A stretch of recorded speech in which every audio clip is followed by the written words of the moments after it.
وأنت الذي زدت في السوم على نفسك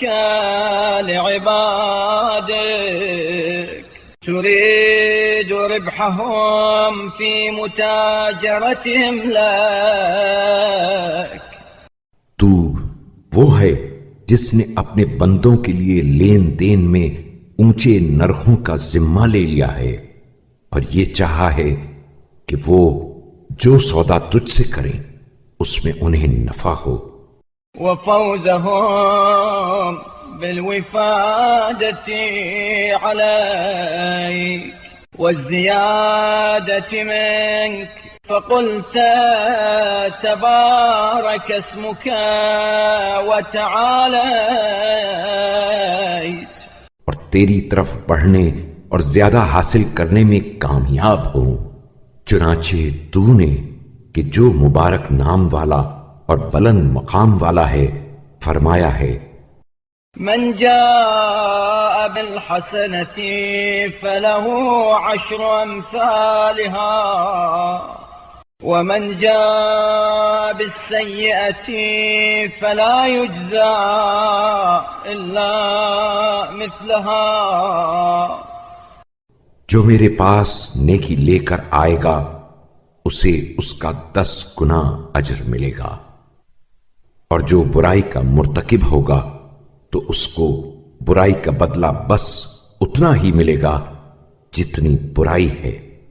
وقلت مثل الذين ينفقون أموالهم في سبيل الله.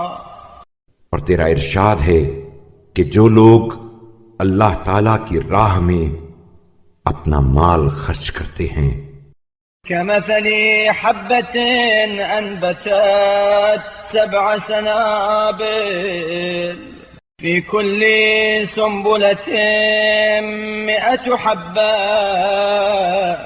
والله يضاعف لمن يشاء. ان کی مثال اس بیج کی سی ہے جس سے 7 بالیاں نکلیں اور ہر بالی میں 100 دانے ہوں، اور خدا جس کے لیے چاہتا ہے دگنا کر دیتا ہے.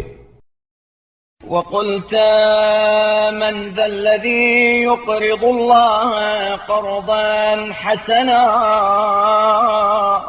فيضاعفه له اضعافا كثيرا.